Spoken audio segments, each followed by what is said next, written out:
Hello, everyone. Welcome to Allianz Joy. I am glad to be here with you this Saturday. It is a Saturday for me. I don't know if you're watching the replay or if you're watching on any other channel. We are on Roku, we are on Amazon Fire, Apple TV. And for me, it is a Saturday. I am Eliane and welcome to Allianz Joy this week. I hope you will watch today, the replay. And I hope that you will let me know if this was resonating with you, this show today. I have a great subject today that I want to talk to you about, and that is not having any regrets. How can you live your life to the fullest? I'm Eliane. I'm a coach, midlife and transformation coach. I work with a lot of people on these subjects, on not having any regrets, on staying in the moment and being aware of what you do every day, and if you do it with a purpose, and if you do it with a feeling of fulfillment, and if it gives you joy and happiness, right? And so I would love to discuss this with you. These 5 regrets are very famous that we're discussing today. I'm just going to give you a little bit of my nudge on it.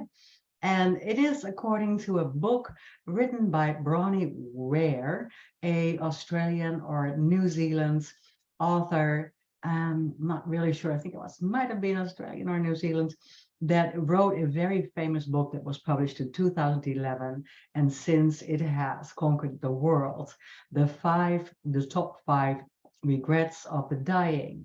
Now, Bronnie Ware was a caregiver, right? Somebody who worked with people in palliative care and caring for patients in the last 12 weeks of their lives. And she did that for years.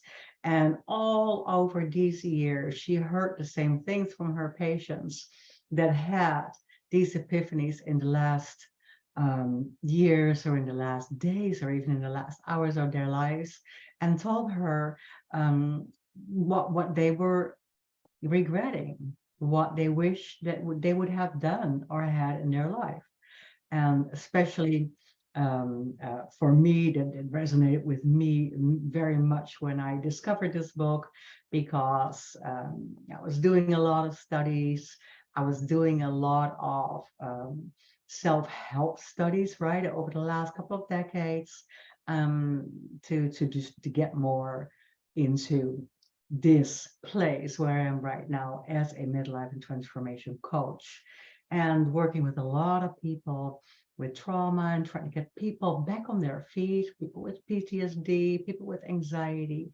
It is this, I mentioned these regrets many times. In other words, do we want to thrive in midlife, right? Thrive in midlife.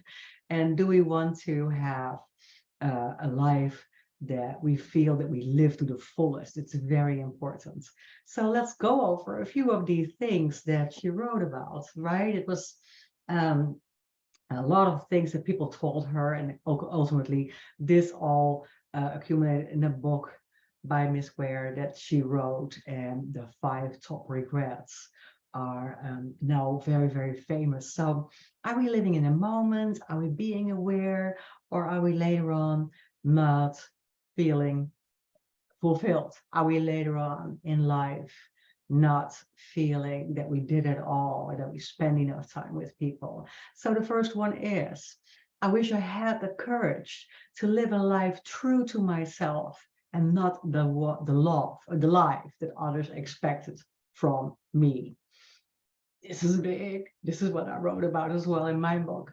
So let's go over that one more time without me stuttering. I wish I had the courage to live a life true to myself, and not the life that others expected from me. So that means, to me, a lot. That means that you come into your own self. That means that you learn to communicate with others what your needs are. That means that you communicate this in a nice way without losing people in your life, right? Without pushing them away, but trying to do things for others, and at the same time fulfilling your own needs, your own wants, and living a life that you really want is a big deal. It is a big deal with my clients, people I work with, my customers, my students. It is a big deal to find out what you really want. And if that ultimately is something that you can find, right? If you see like, hey, I really want to go this direction, then we need to communicate that with people around us without feeling that you are in a place where you only live as a mom, or you only live as a partner or spouse, or you only live as a dad. You only live to fulfill the needs of others. And during that time that you do so, sometimes we forget to be in that moment for ourselves and to do things for ourselves.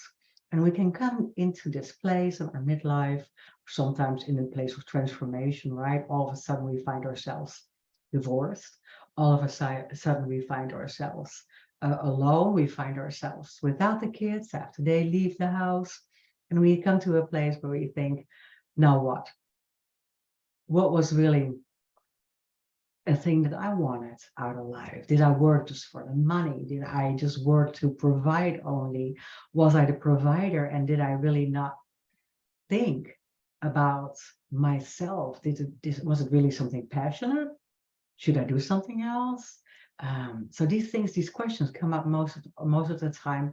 At some point in our lives, they come up, right? Are we just really doing that thing only because it was expected of us? In my book, I wrote about that a lot, and I feel that in their early life, we do, of course, what our parents want us to do, right? Because hopefully they have the best intentions for us, and hopefully they want the best for us. And even if they want that, and it's not always something that we really want, or it's not really something that we understand, or it was not a healthy situation at all, that's because they didn't know any better, or that's what they had learned. That's the way they were raised. And so at some point in my life, we might rebel against it, or we might feel that that was not really the way to go. For me, I felt that I was living in an expectation frame, because in my 20s and in my 30s as well, I was trying to do what everybody else around me did. And I was trying to be really good at that, going to college and finding the love of your life, right? And starting a family and thinking that that is something that everybody's doing. So maybe it's me, maybe I should do that as well. And sliding along in that pattern is not always something that fulfills us ultimately. And it's not necessarily a bad thing at all. So if we're going through these times, but at some point you find yourself listening to yourself and thinking, what do I want now? The kids are gone and I have a new job, or I am retired, or I found some more space in my life, or I started for myself. What am I going to do that I really, really love? For me, for instance, that's why I became a coach and started working with people as a fitness coach first, a wellness coach, ultimately as a life coach as well, because I love helping people. And I needed to come to this place where I was just not just chasing money or working to make ends meet. In my case, a lot of that, but doing something that you love to do. You dream about it, you wake up every morning and you feel really, really in a good place. You love what you do, right? And you love to share that with people. So that is really important, that we come to that place, trying to find out where we need to be. So I wish I had the courage to live a life true to myself and not the life others expected of me, is a big one. Come to me, find me, as your coach, and let me help you plan ahead and make your dreams come true if you don't even really know what that is. What is that vision? What is the dream? What did you always wanted to do? What did you always just kind of dreamed of? And if you're in that pattern of expectation, if you find that you do anything and everything for others, and you don't really know what you are, who you are, or what you want, then it's time to kind of like look ahead and see if that is going to bring you to that place in 5 or 10 years where you still want to be, or is it the same? Is it just kind of like the same thing? It's never changing. It's never anything exciting. It's not bad either, but you don't get that wonderful feeling of being passionate and creative about what you want to do with your life, right? And I'm not saying creative because that's necessary. You have to start painting or making music, but creative in the sense of something bubbling up in you where you feel inspired to do things, where you feel it in your body and you're really, really, really moving towards something that gives you a lot of satisfaction. That is important. Number two, or that Miss Ware wrote about, is I wish I wouldn't have worked so hard. And it all kind of comes together, right? A lot of people are the providers.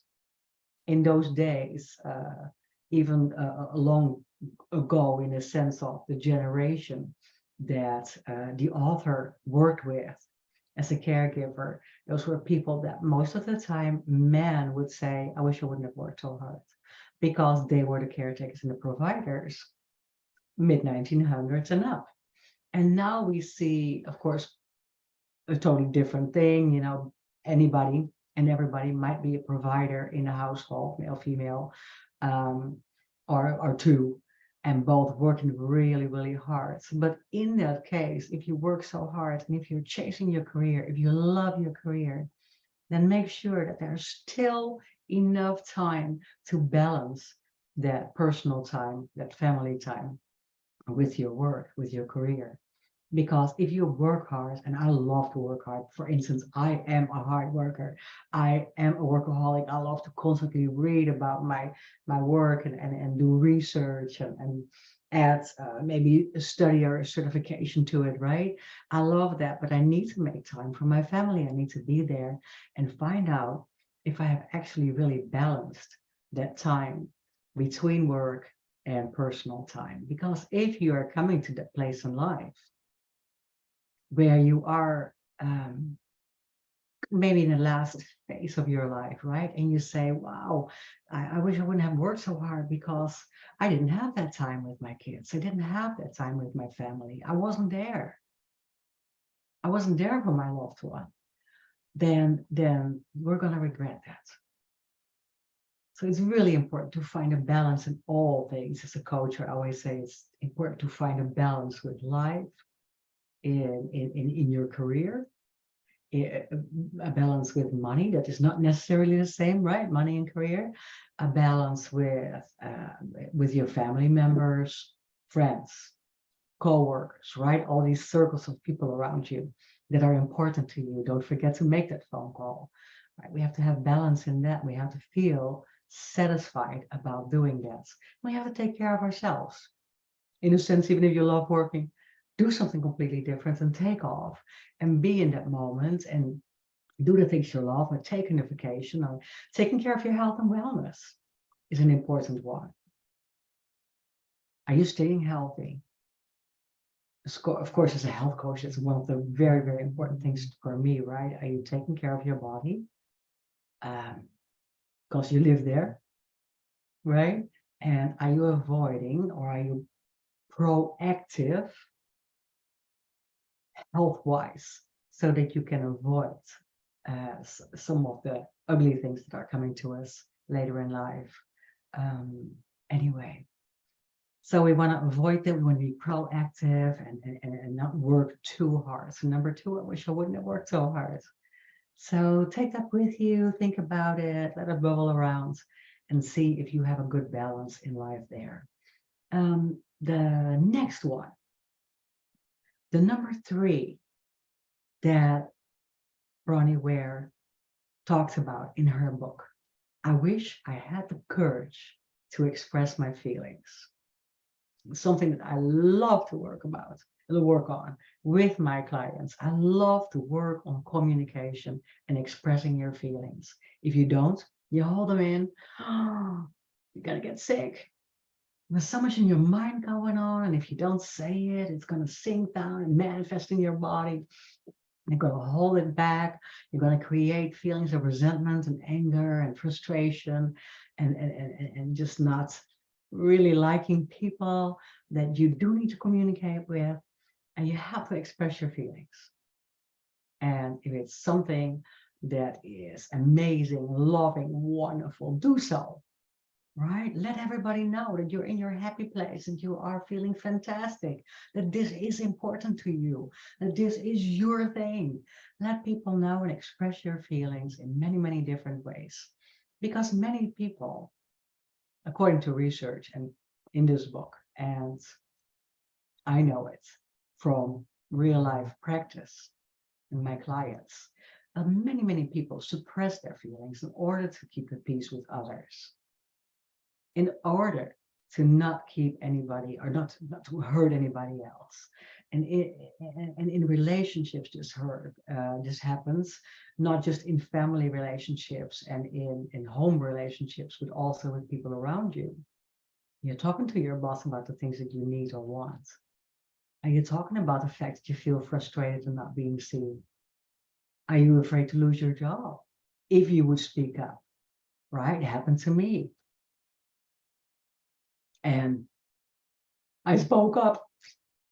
I needed to express it. It was sitting there. I needed to express it and let them know that that was not the thing, that was not the way for me to move forward in a career. I've done it in the past. Very important to have that courage to express your feelings. And how we do it is even more important if you are getting to the understanding that, yes, it's boiling in me, it's eating me up, I'm holding things, I am suppressing things. Now, how do I do it? There's many, many different nice techniques. One of the first ones that I'm going to share with you today is just start with something that is nice, something that is expressing an understanding for what they are doing or where they are coming from or in the place they are right now, but that maybe you have moved on or you don't understand it anymore, or you feel that there is miscommunication, or you feel that there is not a form of understanding, right? So you don't want to settle for that in between, because you lose. Health-wise, you lose. You're going to hold it in, you're going to suppress it, and it's going to just be unhealthy for you. So number 3, have the courage to express your feelings. In the book, it says, I wish that I had the courage to express my feelings. And don't let that be one of your regrets. Try to work on understanding, communication, and sometimes not keeping the peace, right? Sometimes we just do truly have to become ourselves and say, I'm standing for this. And so that is really important. Number 4, so important. I wish I would have stayed in touch with my friends. That is number 4. I wish I would have stayed in touch with my friends. Often we don't realize that we let things and people, things with people, slip away. And the benefits of having old friends around you that really know the trajectory of your life, the journey that you have taken, the things that you have done, the horror that you have been through, the pain that you have endured. Those people, keep them in your life. Don't shut them out. Connect and reconnect with people. It's really important. First place, it's important for us to be connected. Super, super important with people. And not just with only the people around us, with a small circle of family and friends.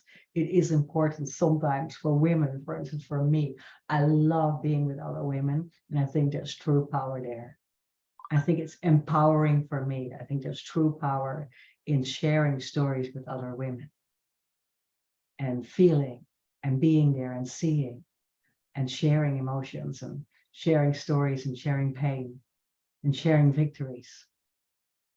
Stories of overcoming. I was just at a wonderful convention a couple of days ago where people were telling their stories. It was a convention it was a storytelling convention. It was a storytelling group where people came from awful experiences, from experiencing trauma, from being in deep, deep pain, from having to go through terrible, terrible times in their lives, to overcoming with the help of their higher power, with the help of God, with a lot of encouragement from loved ones, with a lot of talking, sometimes with the help of counselors or coaches, to come to that place where they can tell their story and be in an amazing place.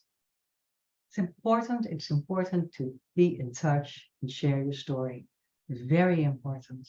So I wish I would have stayed in touch with my friends. It's so important. So avoiding to come to that place that we would say later on, I wish I would have stayed in touch with my friends. We don't want that, right? It's important. So that was number 4 in the book. It was very, very important to track them down. Nowadays, it's easy. In the days before, previous century, it was difficult. Now we have cell phones, we have Zoom, we have WhatsApp. We can go all over the world and trace people down and find them on social media, and we can see them again, and we can reconnect. And there's an amazing feeling to reconnect. It's really, really wonderful. So it's not always possible, but in most cases, you can track people down. And many times we get so caught up in our own lives. And that is just not you. It's your kids, your family, your loved ones that you get caught up in. Work, people around you that are at work, that we are forgetting about these golden friendships, these long-time relationships. So they are really, really important. Don't let it slip away. And the last one here is, I wish I would have let myself be happier. And this is number 5. I wish I would have let myself be happier. Sometimes we don't realize that in that place with old friends and connecting, that that we see what they have done when it comes to happiness or peace, and how they have how they came to a place of truly understanding life and what you have to do with it, of true awareness and being in a space of the now, the moment. Because we wait for happiness, we look back, we go, we weren't happy. And we look forward, I want happiness to come.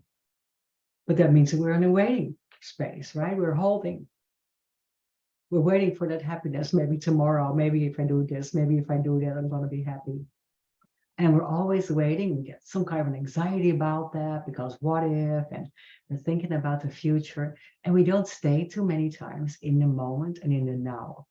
And of course, as a mindfulness practitioner and teacher, I would love that for my clients. I would love that for you. I would love that for people who are watching. Staying in the now and just having a couple of times a day that you really feel that you're connected in the moment with who you are is so important. How can we do that, and how can we create that happiness? The best thing that I always say, and many practitioners and many teachers and instructors and lecturers all over the world will tell you, that the most important thing to stay in the now is just to practice breathing, sitting still, and coming into an awareness, coming into a place of mindfulness, coming into a place of gratitude. It's easy to do that in the morning. If you feel that you have some time for yourself and that you can wake up with maybe 5, 10, maybe 15 minutes just for yourself. Maybe get everybody out of the door and then do it, right? And I'm not just talking about a yoga class or a meditation, but just feeling it. You have to feel it. Just going to a class is a big part of it. But sometimes we don't still. We go to the class and go through it and we did something for ourselves. Yay, right? But that is not it. We have to come to a really still space to where we can experience and feel inside that feeling of gratitude and peace.